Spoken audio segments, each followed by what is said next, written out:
Hello, hello, hello, hello, everyone. Welcome to another episode of Sree's daily global COVID-19 show. Today is Sunday Positivity Night and episode number 243 in 243 days. Our Sunday night shows are always extra special, and we have an extra special guest with us tonight. Sapphire is here, who was our guest on episode number 64, one of the most memorable we've done in these 243 days, and she returns on a historic weekend. She's the author and poet whose book Push was made into the Oscar-winning Precious.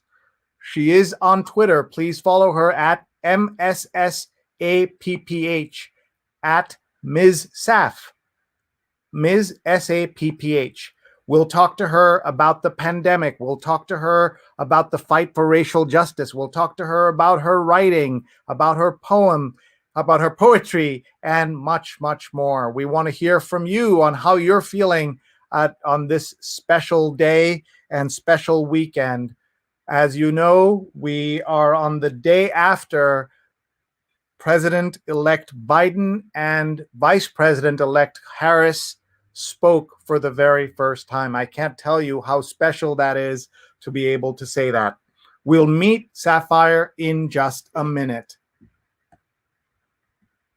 Hello, everybody. I'm Sree. Thank you so much for being here. Please tag your friends and tell them about the show. We're live right now on Facebook, on Twitter, on YouTube, and on LinkedIn. So delighted to have you all with us. I'm the Marshall Loeb Visiting Professor of Digital Innovation at Stony Brook School of Journalism and the co-founder of Digimentors, a social, digital, and virtual events consulting company. Our motto, don't plan your virtual event without talking to us. We've done events for 50 people and for 100,000 people. We bet your event is somewhere between those two numbers.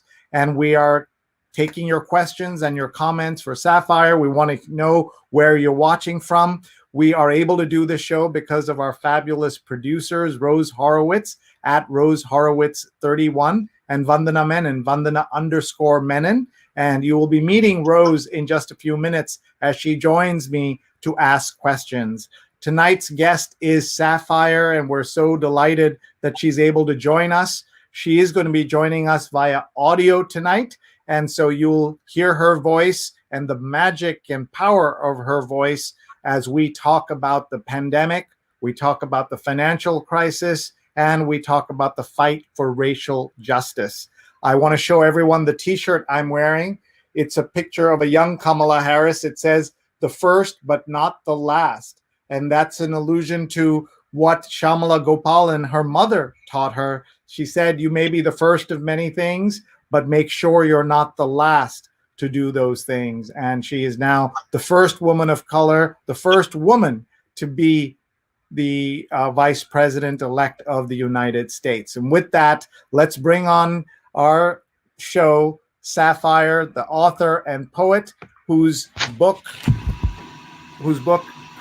Push became the Oscar-winning Precious. And she's here tonight joining us from New York City. So happy to have you. Hello. Hello, I'm very happy to be here. Thank you for having me. I want to tell you that this is a very special night. We wanted a special guest for this weekend, and we're so thrilled to have you back. You were here on episode 64. Today's episode 243, and that means almost 200 days have passed since you were on the show.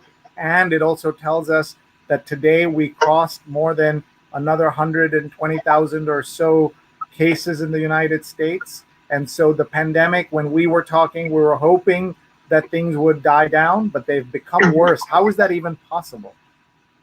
Well, it's possible because we had and we still have an administration in office who was denying the gravity of the situation because our leader in chief, the liar in chief, I call him, was aware that if he talked about how bad the situation was, that it would affect his chances for re-election. So he continued to deny and downplay the epidemic, and it cost us hundreds of thousands of people. It's over 200,000 people who have died now, and that's just the official count.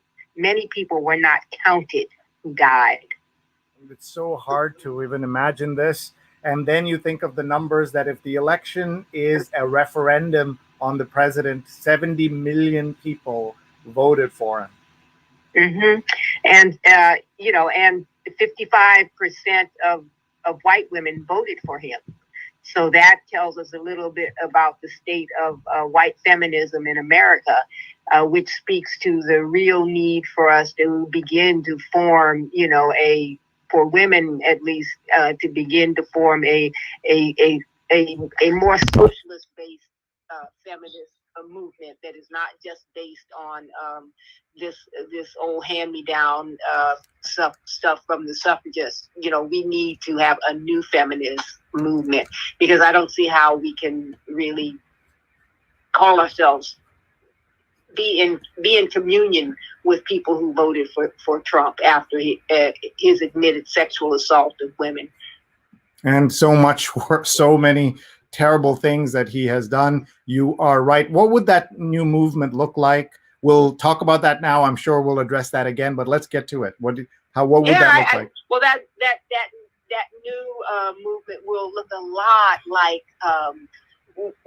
women of color. It will look a lot like, hopefully, Kamala Harris. You know what I mean? It will look a lot like women like myself. It will look a lot like these. It will look a lot like our board of ed school teachers. You know what I mean? It will look a lot like working women who want to be paid fairly, who want to be treated fairly, who realize they cannot separate their issues from the issues of the earth. They cannot separate their issues from global warming. They cannot separate their issues from a decent minimum wage. That all of these things are interconnected, and that it is not just about some one religion.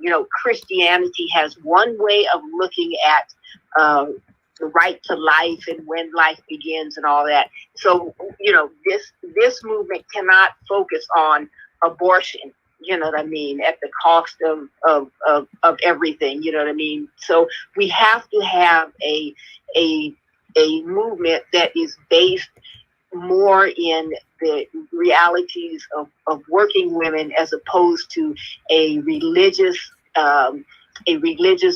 group who is anti-abortion, or a white rich feminist group who is just abortion is the bee's knees, the end of the world. We can't live without it. So there has to be some coming together that is based on, I would say, the issues of wage equality. You know what I mean? So many women are trapped because of lack of wage equality. You know what I mean? So those are the things I'm looking at. And then when we do get in these jobs where we should have decent opportunities, and we're being sexually harassed, we're being raped in the military. So all of those things, I think, are things that we can. Those are things that we can unite around. That can give us real power. Thank you, Sapphire. We are going to be talking about many aspects of this, but I want to tell you something that has stuck with me since we met almost 200 days ago when you came on the show. You were the only one who pointed out something that stayed with me. You said all our healthcare directives are saying, wash your hands, stay distant.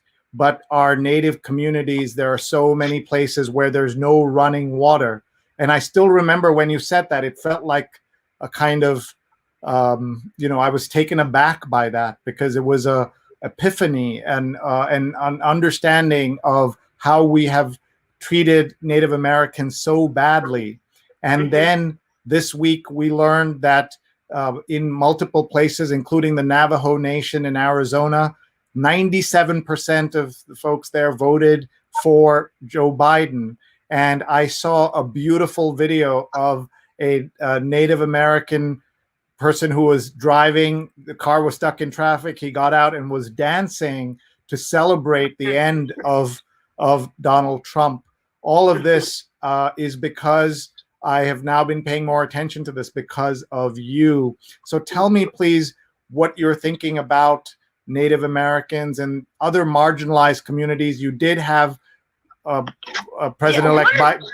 Sorry, one of the things I'm really happy about is that when we look at someone like Vice President-elect Harris, people are saying Black and Southeast Asian, and they're talking about her multiple identities. And one of the things that really bothers me is often I will hear liberals, and I'm grateful they're liberals, but they will be trying to get to get woke, and they'll say something like the original sin of and the United States original sin, and you'll hear that a lot in the New York Times, and what they're talking about is slavery. Well, slavery was not the original sin. The original sin was a massive genocide that wiped out almost 90% of the Native American people on this continent. That was the first action was to wipe out. So much of the land, like Mississippi and all that, Mississippi was the land of the Choctaw. They were, in order to have those cotton plantations, those people had to go.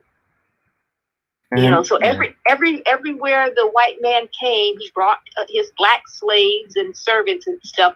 But there were men there before him, just like there were before 1948. There were people in Palestine. It was not a desert, that people just came and planted orange trees. So we have this a country built on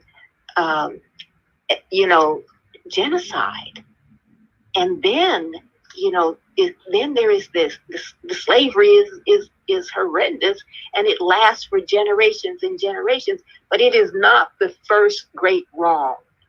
So this country is built on two great wrongs, and I think that's kind of what when I said that it wasn't just the physical act, the physical deprivation of not having water. It was an awakening to the undercurrent of the oppression of the United States, because it's so upfront when we look at the video of George Floyd. It's so upfront, when we look at some of the horrendous crimes against Black people. It's so in your face. And part of the reason that this can happen because there's a precedent for it. There was a massive genocide here that allowed a mindset of racial superiority to take root, and therefore anything that came after is still being treated that way. And what happens with immigrant populations is people can come in and they can either wake up to what's happening, or they seek to join the oppressor, because either consciously or subconsciously they know how horrendous the situation is, and nobody wants to have that knee on their neck like George Floyd. Thank you, and thank you again for helping awaken me to the plight of the Native Americans. And we talked about it on multiple shows afterward, and we'll continue to pay attention. And as I said, seeing that 97% number for the Navajo was brought me back to our conversation. I'm just going to read some of the comments that have been coming in. Abdul says, history made. Mary and Charles Cunnan Carroll are watching from New Jersey. Thank you so much for being here. They're great supporters of the show, and also our watchers on a regular basis. Jonathan Borstein has watched 243 episodes from the East Village. Erica Berg Wolf says, love Sapphire. And I want her to know this is a brand new episode. She's joining us via audio, and that's why you're hearing it. So pretend this is a podcast and you're listening to her like in a radio show.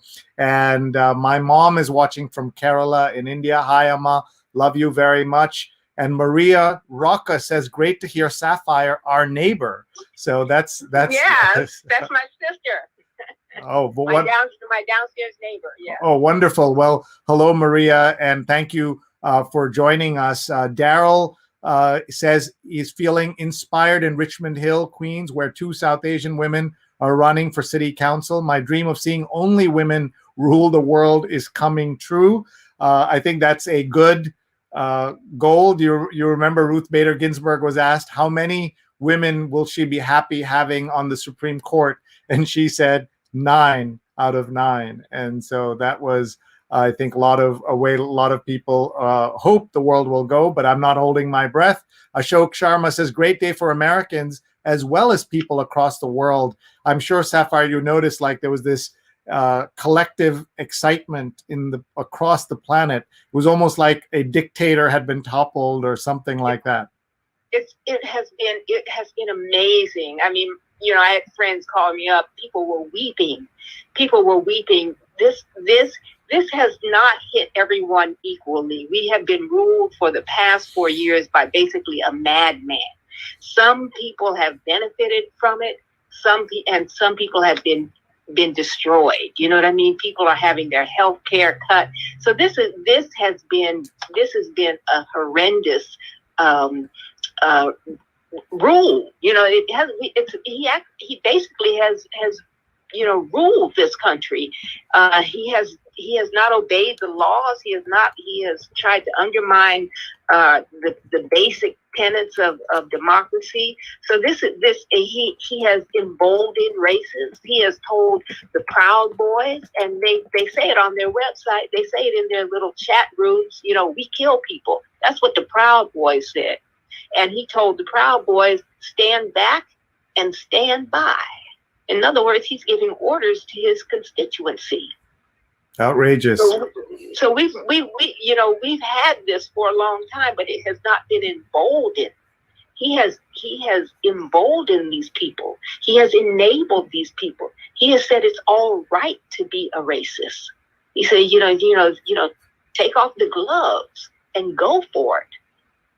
Yeah, and that is so upsetting. And again, to see that 70 million people thought that it was okay to vote for him. I want to bring on stage our friend Rose Horowitz, who is looking forward to talking to you about so many other aspects of this. But let me bring her on so she can say hello to you. Rose, hi, Rose. Can you, Rose? Hi, Rose. Hi, Rose. Can you hear me? She's muted, so when she unmutes herself, she will join us. So, Rose, say hello when you're ready, please. So Rose is just muted. She's going to unmute herself. She's just going to unmute her phone. Unmute her. There she goes. There we go. Okay. Hi. Okay. There we go. Rose, say hello when you're ready, please. Okay. Hello.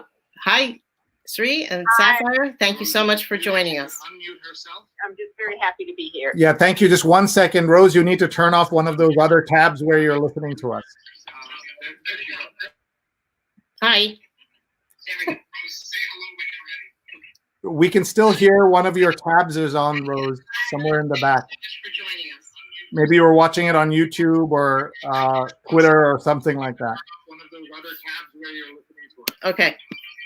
As soon as you turn it off, we'll bring you on. Thank you, Sapphire, for staying, and everybody for watching. Thank you for joining us. We're talking to the great Sapphire, author and poet. Her book Push was made into the Oscar-winning Precious. She's going to talk about her writing. Maybe we'll talk about one of her poems, or she'll read us one of her poems if we're lucky. So let's go back to Rose Horowitz, who is a co-producer of this show. She is also a journalist and the creator of the hashtag Women to Follow. So please follow Rose at Rose Horowitz 31, and you'll find Sapphire on Twitter at Ms. Saff, MSSAPPH. Go ahead, Rose. Hi, Sapphire. Hi, Rose. Great so great that you could join us, and a special night for us. We're gonna not do every night, so we wanted to be sure we could hear your voice, and I thought it would be uplifting. We thought it would be uplifting when all of us have been so exhausted watching the returns come in. And I unfortunately was up the night election night to see Trump come on at 2 a.m. to give his tirade. Yeah, he's got to go. He's got to go. So I don't quite know how they do that. You know, we've never really had that type of difficulty having to physically remove someone, but we may have to physically remove him. You know what I mean? Because I don't think he'll be going on his own. You know, I think. Can you mentioned to me that you wrote something new about COVID. Would you like to tell us about that? Yeah, I'd like to just also tell you about the project. It's called C19WP, and this was a group of young people who got together and decided to do something like the WPA project, where they, in the 1930s, where they went around and they asked different individuals to talk, to do videos and to write about their experiences just with COVID-19. So they asked me to write something. So I'm gonna read it to you right now. While you're doing that, Sapphire, we're showing on screen the Pulitzer Center's C19WP project. So thank you for mentioning that to us. Excellent. So people are getting to see that right now. Okay, so this is the piece that I wrote for them, and it's called 1 Ventilator and 3 Patients, a meditation on COVID-19 from downtown Brooklyn. The sirens wake me at 3 o'clock in the morning. The noise is horrible in its ceaselessness. At first, I think I'm dreaming. What it sounds like is a couple of ambulances are stuck in traffic and just leaning on their sirens. There's no going back to sleep, but I'm still not totally awake as I stumble to my window, a large 6 by 8 foot window that looks directly out onto the 6-lane north-south thoroughfare that is Flatbush Avenue Extension, downtown Brooklyn. When I look out the window, the sight is hallucinogenic. The whole avenue is lit up with ambulances. On one side of the avenue, they're screeching north over the Manhattan Bridge. On the other side of the medium, heading south further into Brooklyn. Not even on September 11th, when terrorists attacked the World Trade Center, did I see this many ambulances. And unlike September 11, when the ambulances raced for the most part to ground zero, these ambulances are lighting up Flatbush Avenue in all directions, north, south. Can there be this many people sick? This is the beginning. This is the first night the ambulances wake me up, but it will not be the last. Terror fills me. I first understand the seriousness of COVID-19 when I hear Angela Merkel addressing the German people. She cut through the obfuscating and criminally self-serving messages coming from the White House and the censored and blue-penciled messages coming from the CDC. Chancellor Merkel, who obtained a doctorate in quantum chemistry and worked as a research scientist until 1989, floors me when she says that the virus will affect 70 to 80% of humankind. This contrasted drastically with what the President of the United States, a serially bankrupt businessman who had a major source of his income from reality TV, say. He said, "We have it very much under control. It's going to disappear. One day, like a miracle, it will disappear." The president knew he was lying when he said this. The virus that would go on to kill over 200,000 people was spreading uncontrolled. 70 to 80% of humankind. I am in shock and traumatized. I'm checking in with a friend, a fitness instructor who, like many people, has lost his job due to the shuttering of the city's gyms during lockdown. He tells me he's been tapped to work in a hospital. I'm thinking, hey, this is good. He can get in there and do some physical therapy with the patients and pick up some change till he can go back to work. It's not like that, he says, Sapphire. What the hospital has hired him to do is work for the morgue, suiting up and transporting bodies from the morgue to refrigerated trucks. At one point, there were so many bodies, they ran out of body bags and had to use trash bags. One trash bag was pulled up over the feet, another pulled down over the head, and then the two bags were taped together around the waist. And these people were then ready for their last ride on this earth, many of them to unmarked graves.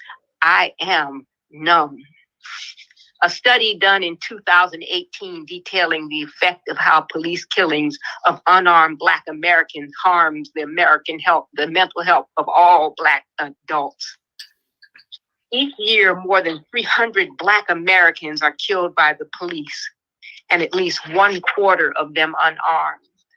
Black people are nearly 3 times more likely than white people to be killed by the police, and nearly 5 times more likely to be killed while unarmed. On average, Black Americans are exposed to 4 police killings in their state of residence a year. The mental health harm caused by police killings of unarmed Black people is nearly as large as the mental health struggles associated with diabetes. When I read this article in February 2020, George Floyd is still alive and we haven't lost John Lewis yet. In the first few months of the epidemic, New York was the epicenter, plagued by staggering death tolls, which peaked at more than 7 times normal, reported the New York Times. But Black and brown know that was an undercount. We see a Latina sister post a picture of her brother on Patch.com, and we hear her sobbing and screaming. He is having symptoms of COVID-19, but emergency room personnel sent him home to self-isolate and told him to come back in a week, but he can't breathe. Go home and isolate in your basement for 7 days and then come back and we'll test you. In 7 days, he's dead. EMTs will remove his corpse from his bedroom floor, but his death is not listed as a COVID-19 death because he was never tested.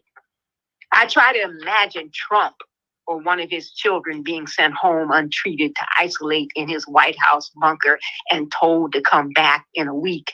In this pandemic, who lived and who died had a lot to do with the color of their skin, their income, and their ability to access medical services. I am angry. We are still hearing from the liar in chief that the virus will just go away, with the hot weather. There are people who really thought Trump was just stupid, which he is, because it's almost inconceivable that someone would mismanage and minimize the response to what many have called the direst situation the world has faced since World War II, because he didn't want to hurt his chances for re-election, which is what he felt would have happened if he had admitted how bad the COVID-19 pandemic was. I believe that if over 200,000 people now dead, if the 200,000 people now dead from COVID-19 in America had been young white men, Trump would have been brought up on criminal charges for the way he mismanaged this pandemic for his own financial and political gain. But it wasn't young white men. It was people who looked a lot like me, people who could have been me. I had a genuine fear of what would happen to me if I contracted COVID-19. I live in a Brooklyn zip code that is served by a safety net hospital.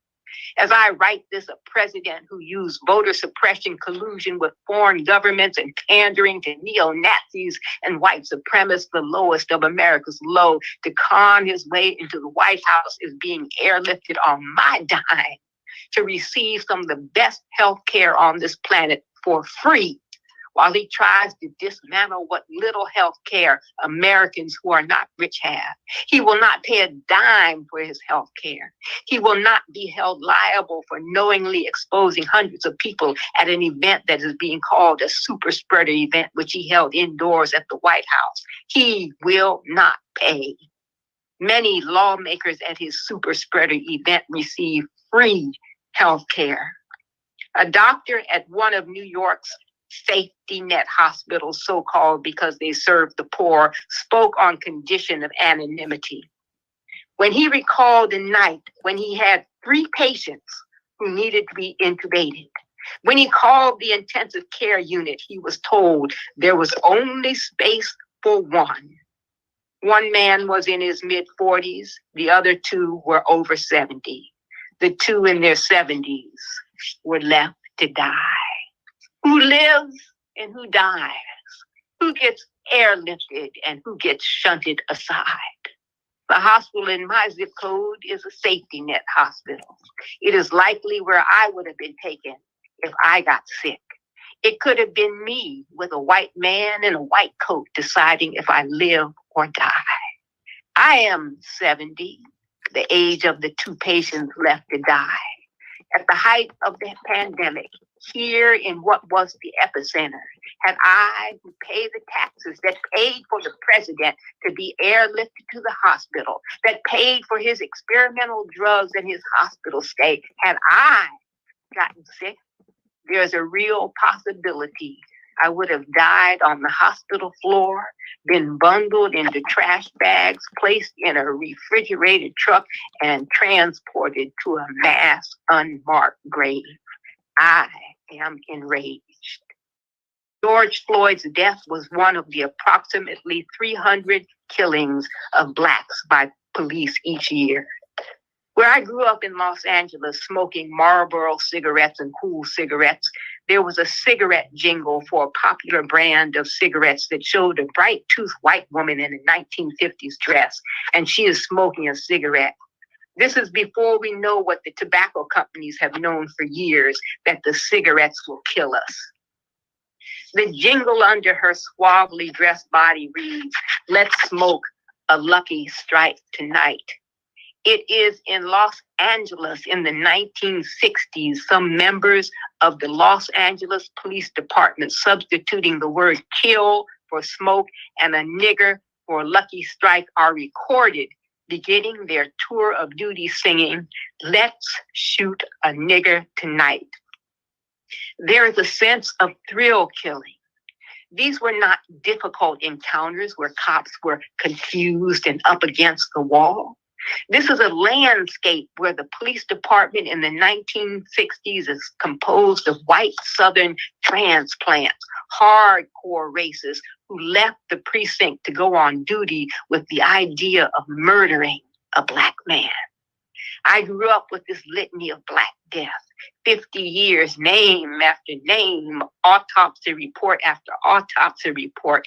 Depression is beginning to set in. Then there's a rumbling outside my window, the window where I first heard the loud, obscene cacophony of ambulance sirens. There are thousands of people streaming down Flatbush Avenue Extension. They have taken over the street and completely stopped traffic. I open my window to the sound of whose streets? Our streets. Say his name. George Floyd. Say his name, George Floyd. Wow, wow, wow. Thank you so much, Sapphire, for reading that to us. For our friends who have just joined us, this is what she has been reading. It's from an important new collection, a project for the Pulitzer Center, Pulitzer Reporting Center. It's called One Ventilator and Three Patients, a meditation on COVID-19 from downtown Brooklyn. And if you go to the pulitzercenter.org website, you will find this. It's the C19 Writers Project. She'll tell us again that this is similar to other efforts during the Depression to engage artists and writers and poets and get them writing. But everyone, please take a look at this project. Please take a look at the story. Please share it. This work is supported by BK Reader, Brooklyn Community Foundation, COVID-19 Response Fund, the National Geographic Society's COVID-19 Emergency Fund for Journalists, the Pulitzer Center on Crisis Reporting, and the American Medical Association. What an unusual combination. The commentary is part of the COVID-19 Writers Project, which captures a hyperlocal view of the coronavirus pandemic while examining the extent to which health outcomes are impacted by socioeconomics, education, and race. And all of you just heard Sapphire read this so beautifully.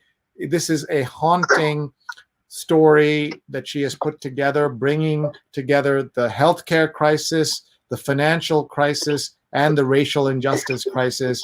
We've been trying to cover that every single day for 214 days, but she has done it so beautifully in this single story. Thank you, Sapphire, for reading it to us so magnificently and giving us a chance to hear your beautiful voice again. Folks, we'd love to hear your thoughts. Please share them in the comments. Sapphire is with us via audio tonight, and Rose is going to ask her some questions. Thank you, Rose. Go ahead.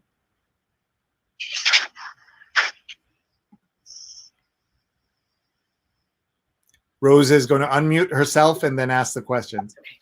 Hi, Sapphire. Hi, Rose. How did you begin this essay that's so powerful? What made you begin the way? It really was begun when the young woman, scholar and organizer from this project called me. First she contacted my agent, and then she got in touch with me and asked me to be one of the voices in this. And I was already working on another project that I had a deadline on, so I told her, I couldn't do it right away, but I would try my best to make the deadline. And I just began to really think on this, and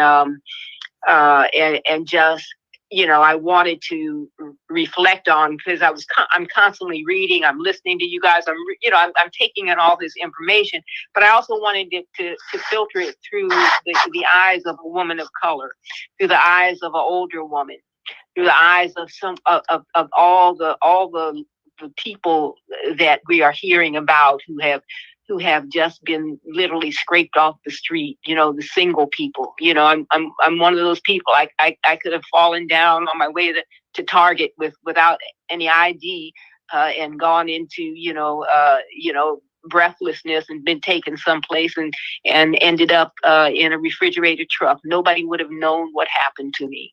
So, there's some deep gaps in the safety net, and we are all those, except for those who are at the very top, all of us are liable to fall through. So I really wanted to bring that element in. Then I wanted to bring in the historic. This has been going on. This murder of blacks by the police has been going on all my life. You know what I mean? And this harkens back to slavery, when it was not a crime to a black person talk back to you. You could shoot them in the face and get on your horse and keep going.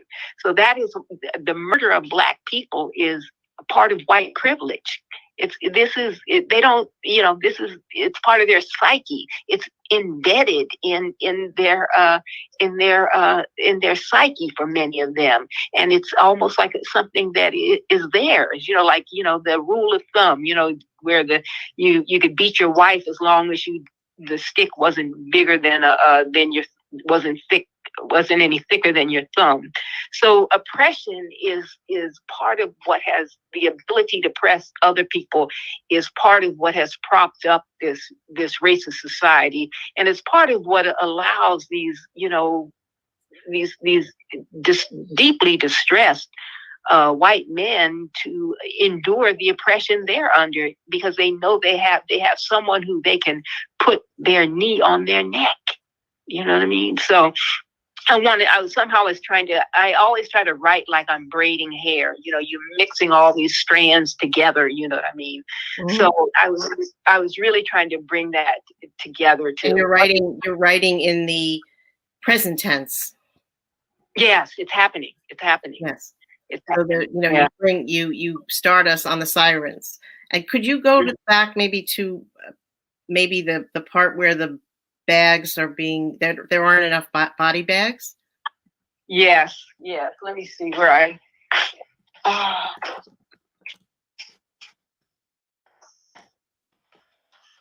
Folks, while she finds it, anyone can go onto pulitzercenter.org and find this essay.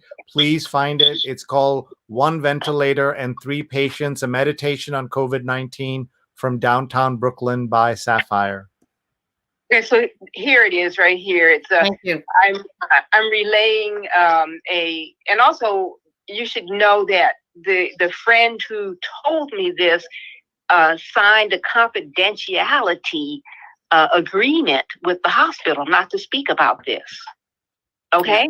Yeah. So that I think that was an interesting thing. You know, he tells me he's been tapped to work in a hospital. How many people do you think know this story? Well, a whole lot know it now, right? That's right. That's right.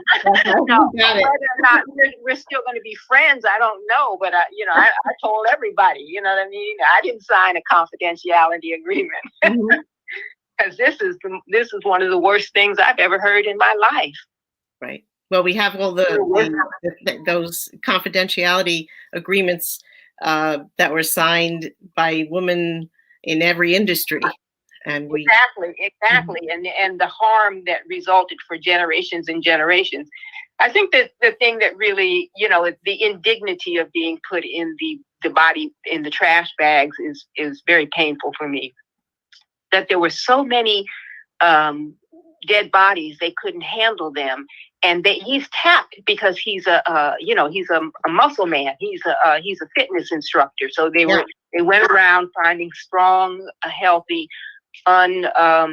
unemployed males and got them in there to start dumping these bodies.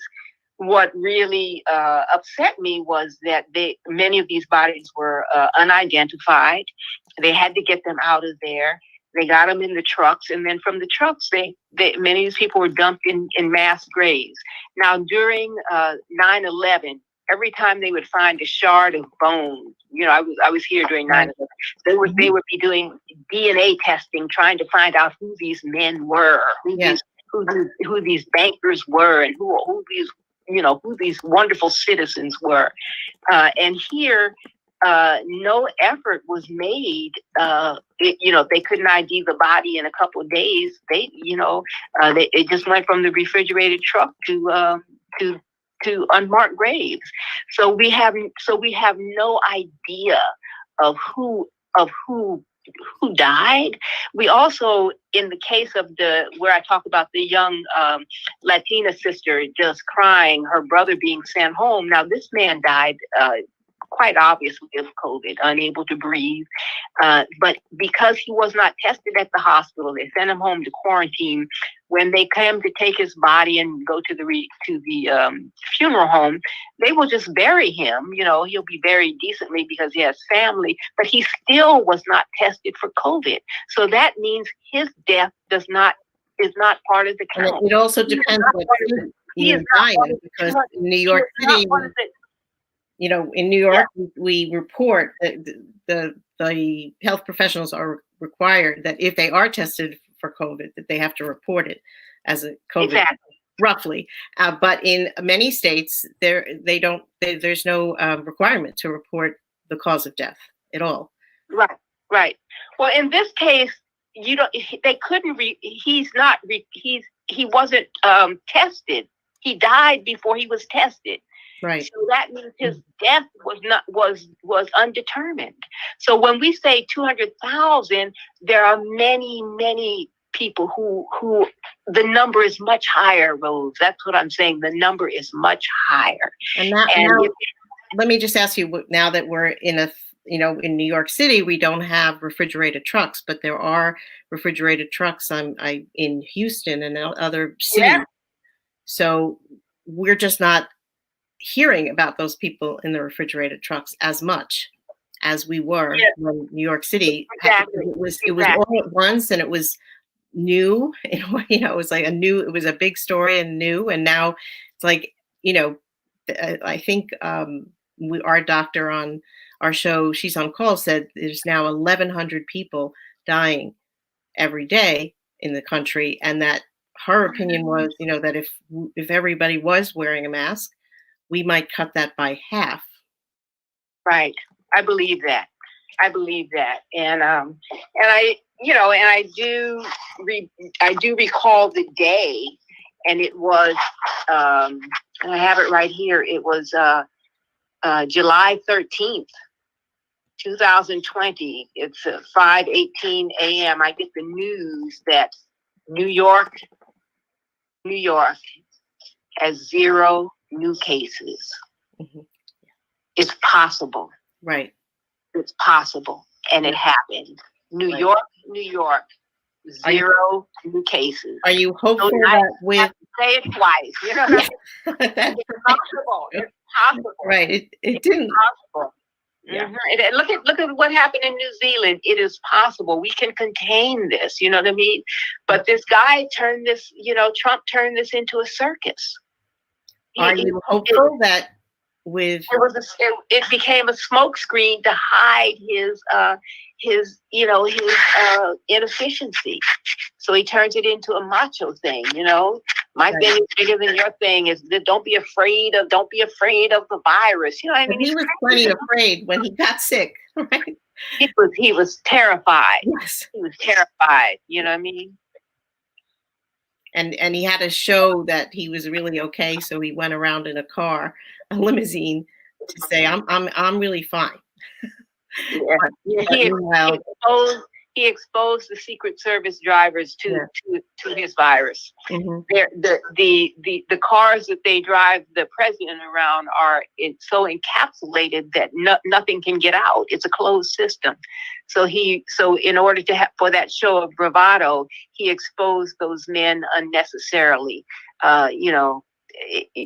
We've got to help him get out. We've got to send the moving trucks. We got to get Ivanka out. We just got to get them out. You know what I mean? Yeah. Even if we have to give them a little welfare or something. You know what I mean? Food stamps. They've got to go. Get the SNAP program. Can I ask you, when you have you been writing any poems? Do you have any poems? What you wrote in prose is poetry, but do you have any other work that you would like that we could have the honor of hearing and pleasure?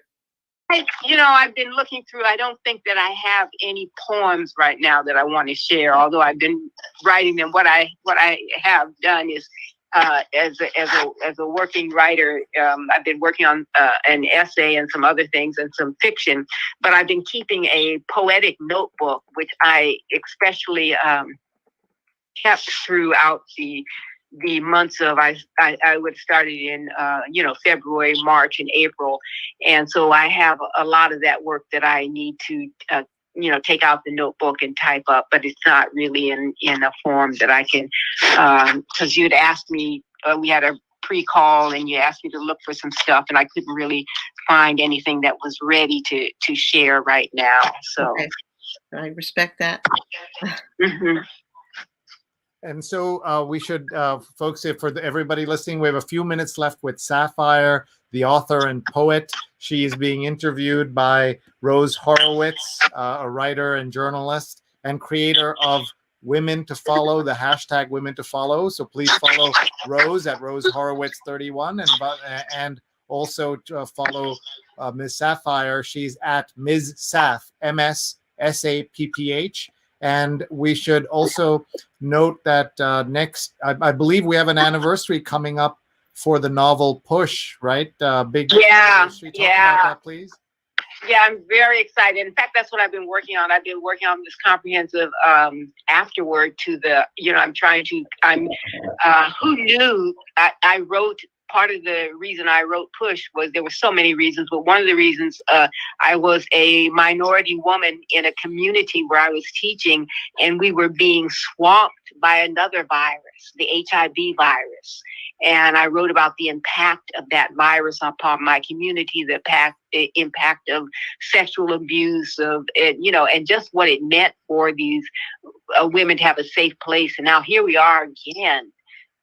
People, Black and brown people specifically, being doubly impacted by this horrible virus. You know what I mean? This being a virus that is causing us to not be able to communicate with people. So we're having increased spousal and child abuse. People can't escape their abusers. So it's really, we're having, every time you hear about we're losing lose healthcare professionals, but we're losing the people who are dying the most. This is how the latest statistics are nurses. So our nurses, and these are Black and brown women. And so they are being exposed in the line of duty. They are dying at a higher rate than the doctors. Our cleaning people, all of those people, those are our people. Our bus drivers. So we're losing a tremendous swath of the middle class and the working class upon whom we depend, and upon whom I come from. You know, those are jobs that I've done. You know, so I've been the elementary school teacher. I've been the cleaner. You know, I've done all that, and so this is taken a great toll, So I'm trying to write this essay about 25 years ago and now, braiding those issues together. And we will have this new edition of Push will be out.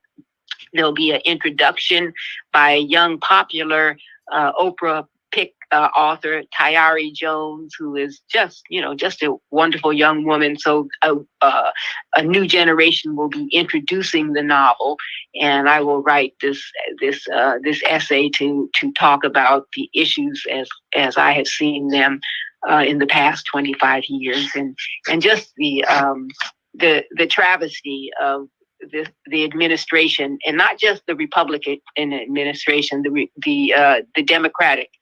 Democratic Party was also very, very hard on women of color, on women of single mothers, punishing women on welfare, and this affected a whole generation of people, ending welfare as we know it, when we should have been increasing it because we know it. You know what I mean? Mm-hmm. So I'm writing about that, and I'm just really happy that this book in 25 years has never gone out of print. It's been translated into, Chinese, Japanese, Spanish, French, So this 25 year anniversary is a special time for the book and for me as an author. I was a young woman, and I'm now, I'm now on another side of that divide. So I'm just very happy to have the opportunity to, for this new edition of the book to come out. Thank you, and I'm so excited. It'll be the 25th anniversary next year. I'm sure. In addition to the special edition, there will be events, and looking forward to spreading the word about them next year. Susanna Spears tuning in and says, "Hi, Sapphire. It's Susanna from the Writers' Room, and then later Brooklyn College back in the early aughts." And, okay. And she says, "I was also horrified when he exposed his security guards to the virus." And a lot of the people who work in the White House, not just security guards, but the servers and others are people of color. Exactly. And there's just no empathy for any of these people. David Katz is watching, says, "That's my mom." He is Rose's son. And Jonathan Borstein says, "Wonderful and literate program. Thank you." So as we wrap up here, Sapphire, if you would give us some thoughts on what you're thinking about over this period, these holidays coming up. I know you have been very careful personally on when you go out, what you do. Tell me about how you're handling this and what you're going to be looking towards. I'm gonna be doing a lot of Zooming. I'm gonna be. I have some decorated. I have some masks that has sequins on them, so I'll be having my holiday mask on. I will be heightening my hand hygiene. I will be, doing a lot of gift giving via the mail, and try to get my local bookstores to send children's books to friends. So I'm gonna just be celebrating, because I wept for joy when Kamala Harris took the stage. I wept for joy listening to Biden speak. We have a lot of work to do. I mean, we can't tune out. So, but I'm looking forward to the work of healing myself and healing my country, and I believe in the spirit of Christmas, and of do unto others as you would have them do unto you, and that we could turn this around, and we've got too many billionaires and too many people in the homeless shelter. We need to, I'll be listening a lot to Bernie. I'll be listening a lot to Bernie Sanders as he charts the way forward. I like what he had to say. We're a movement. It's not just about winning an election. We're a movement, and so I'm feeling just better than I felt in a long time. That is awesome. I can feel it in your voice. We got to speak once for my WBAI radio show as well. And we first spoke before George Floyd, and then your righteous anger at what happened with George Floyd was prescient in terms of how the nation would awaken. And then sadly, Sapphire, that uprising of racial consciousness was used against many of those cities, and was used against the very people who were protesting peacefully by this president. And that is some of the reason why they were able to get those 70 million people to vote for him, because they scared them and said, Black Lives Matter is coming for you, and horrible. Exactly. And I think that's part of the work we have to do. We have to look at the fact that people got scared of these kids demonstrating, and they weren't scared when they looked at a murder. You saw a murder. You saw a man holler for his mama, I can't breathe, and you saw him die in front of your eyes. They weren't scared of that. So, so we have a lot of work to do. And it is, it wasn't a sweep, you know what I mean? Yeah. This was very close, even though it was, incontestable. He did win. Biden did win, but there's been a hardening of and a taking of sides, and we have to start moving toward the middle, and we have to make life better for everybody in this country, and we have the resources, and I think now we have the will, and we can do it. Yeah, I think those are great words for everyone who's listening to be inspired by you. I just want everyone to know that they can continue to follow your work on Twitter. Ms. Saff is her Twitter handle, the Sapphire's Twitter handle, and her books are available wherever you shop online, whether it's the big companies or the smaller ones, independent bookstores, etc. She has multiple books that you can get. When you go online, of course, most of the things that you see, Sapphire, are different language editions and different editions of Push, but they're, of course, the book The Kid as well, the novel, and then next year we're looking forward to that. But you also have more books coming out. Can you tell us about that? Yes, I have a big book called Harlem Trilogy, which follows several generations of African Americans from Mississippi up through New York and out of New York, and it just deals with a lot of different issues, and everything from the exploitation of the sharecroppers to the blues, and on to now, these people are young then, and then the horrific conditions that we're hearing about in nursing homes. So I'm really, I'm really trying to write in the way that Fannie Lou Hamer and John Lewis protested, and B.B. King and Big Mama Thornton sang. I'm trying to bring all that into my writing. You know what I mean? I'm a proud Black woman, and I like many people in this culture. I have suffered, but I also triumphed, and so I want to bring that forth in my writing. Thank you for sharing both your the times when you have suffered, but also your triumphs. I know that Rose has a final question, but I just want to confirm: are those books due in like 2022, or what is the timeline? I'm thinking that we're going to try to we want to try to leave a clear feel for the reissue of Push, and then right behind that we'll try to come out with the trilogy. Great. So everyone, please stay tuned. You'll be hearing from her when the reissue comes out of Push, the novel that became the Oscar-winning movie Precious. And I know Rose has a final question for you. Hi, Sapphire. It's so inspiring to hear you. And I guess one thing that I thought maybe you could, it's a big problem we have, and so much time to regain in these 4 years. Although as you point out, it's been since the start of the white man in America. But is there, one of the things I tried to do with my hashtag Woman to Follow is to amplify the voices of women on social media, because we're always hearing, because even women are following more men in social media than they are women. So what is one thing that you can think of that we could all be doing to try to move this process along? Well, one of the things that I'm doing is I'm trying to read as much as I can. So I just, I just got on. I just was able to find a new biography of Fannie Lou Hamer on Kindle. I've been reading Isabel Wilkerson, her book on caste.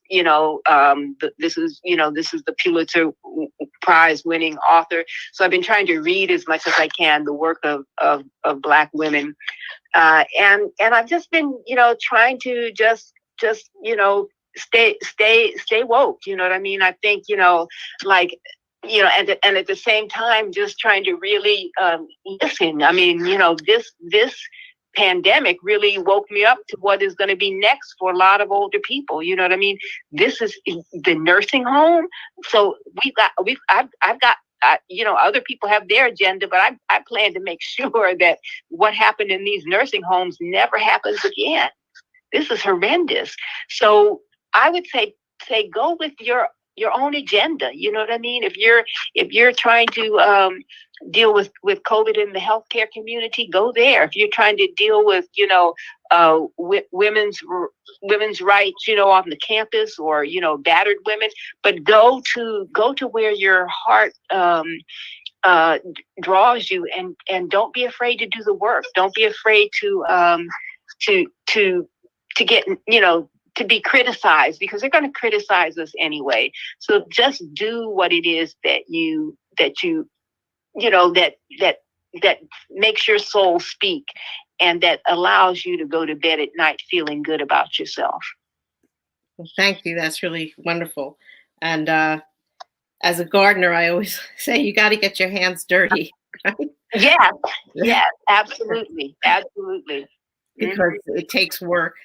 And no one's going to do it for you. And I think that one of the things that, I guess, Sree this morning on his New York Times program, somebody said it used to be that you could say you're not that interested in politics, but I think every voice has to be counted. Every voice has to be heard. And it's not, silence is, what's that? To be silent is to accept. And we have to fight. Yeah, they say silence is assent when you don't speak up. So with that, thank you so much, Sapphire, for a wonderful evening. We're so grateful and so honored. Thank you for having me again. I really appreciate it. Thank you so much. Thank you. We'll let you go. Your voice.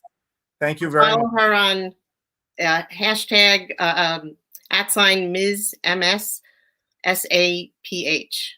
SAPPH. Ms. Sapphire. Yeah. And everyone, please check out. We'll tweet out the link to the Pulitzer Reporting Center's amazing essay that you just heard, and to be continued. Thank you very much, Sapphire. Good night. Thank you. Good night. Good night. Good night. Wow, she was amazing. Thank you so much, Rose, for connecting her to us again. And before we go, we want to read the names. We haven't had a chance to do that in a little bit, so we're going to do that now. You remember that we asked the great Kimberly Crenshaw, what can we do to support the voices of Black folks? And she said, simply say their name. So we're going to do that now. And thank you to all who will join us and and support us as we say their names. This is the list we're using is from Time Magazine this summer. It was in June. It's hard to believe it's been so many months already. And you see these names on the border of this Titus Kaffir Time Magazine cover. On the right, you see a young Larsenia Floyd with her son, George Floyd. She would die 2 years almost to the day that he would be killed on camera, murdered in Minneapolis. They're now buried together in Houston. So, Rose, thank you for joining me in saying these names. I will read the first few, and then you can read, and then I will pick that up again, and we'll go back and forth. Of course, these are not all the names. These are just some of the names. And these are not even the names since the death of George Floyd. There have been multiple people since then, but it is important for us to say the names. And also, sadly, some of these are household names, and sadly, some of these are not. And that's also the role that public awareness and things like the media play in this. So let's say these names. Trayvon Martin, Yvette Smith, Eric Garner, Michael Brown, Laquan McDonald, and Tanisha Anderson. Akai Gurley, Tamir Rice, Jerame Reed, Natasha McKenna, Eric Harris, Walter Scott. Freddie Gray, William Chapman, Sandra Bland, Darius Stewart, and Samuel Dubose. Janet Wilson, Colin Rockmore, Alton Sterling, Philandro Castile, Joseph Mann, Terrence Crutcher. Chad Robertson, Jordan Edwards, Aaron Bailey, and Stefan Clark. Danny Ray Thomas, Antoine Rose, Baham Jean, Tatiana Jefferson. Michael Dean, Ahmaud Arbery, Breonna Taylor, and George Floyd. Thank you for joining us as we said their names, and thank you. Thank you. It was an honor. Yeah, and thank you. You were great, Rose, as always. 243 days, as we were saying earlier. Our plan is to continue to do the daily shows through 250, and that's a nice round number. And we will come back and do shows maybe once or twice a week. But we're not going away. We are just going to try to manage the frequency of this, and then come to you. We're always looking for guest ideas. Rose and Vandana, we should wish Vandana a happy birthday. She's not here with us tonight because she is enjoying her day off and her birthday. And so please continue to email us, send us names and ideas for guests. We'd love to hear from you. And then we will continue to do stories. We'll continue to do shows in the weeks ahead. And when we say women to follow, the hashtag, no bigger women to follow now than Kamala Harris. And here's a picture of her as a young girl, and the first but not the last. Her mother, Shamala Gopalan, who has died, she told her daughters that you'll be the first of many. You'll be many first, but make sure you're not the last. And she now becomes the second most powerful person in the country, the most powerful woman in American government history. Shocking that it's taken 100 years since the suffragists to have a woman, and then a Black woman and a South Asian woman. It's just an amazing week and amazing weekend. So grateful. Hopefully the shenanigans of Rudy Giuliani and President Trump will not get in the way of a peaceful transition. Rose, thank you for all you do for us, and you are just awesome. We also had a great show this morning of She's on Call, so we should just point out to folks that weekends are busy time here at Digimentors, and She's on Call. The episode was two psychiatrists, Dr. Jesse Gold and Victor Pereira Sanchez. Among other things, Rose does the live tweeting. Please check out the live Twitter feed, and please follow at She's on Call on Twitter, on Facebook, and on YouTube. And then we also did a New York Times read along, 5 years of the New York Times read along with political strategist and consultant Jeffrey Plout, who has worked with many labor unions foundations, including the Gates Foundation and others, as a political strategist and consultant. And a reminder that on Tuesday, we will be working on the Tarakani lecture series on First Amendment rights, truth and trust, journalism post-election, a conversation with a panel of distinguished local journalists out of Rhode Island for the University of Rhode Island Harrington School of Communication and Media, and Dan Barry, the very well-known New York Times journalist. This is for the Tarakani lecture series. Just Google Tarakani lecture, and you'll be able to watch the live show at 4 p.m. on Tuesday. At 9 p.m. on that same night, we will play some highlights of the episode, and we'll be joined by Lori White Tarakani. She's the one who helped us interview Christiane Amanpour, speaking of women to follow, and Cheryl Wu Dunn and her husband, Nick Kristoff. And with that, we will say goodnight and goodbye to everybody. Rose, thank you very much. Good night. We'll say goodbye. It was great to have your son watching today as well. He was on another live stream show that I think maybe finished at 9. Okay, so he came over. Yeah. Manuel is watching from Spain. Fernando, former guest of the show, watching from Los Angeles. And Mark says, so sad. I'm hopeful we get to the point where no new names are added. Happy birthday to Vandana. I'm so glad our vice president wore her suffragette white. And Rose is such an amazing person. You have an awesome team, Sree. Thank you so much. That is all Rose and my team are. They are, in fact, terrific. Thank you very much. And we'll say goodbye. Bye.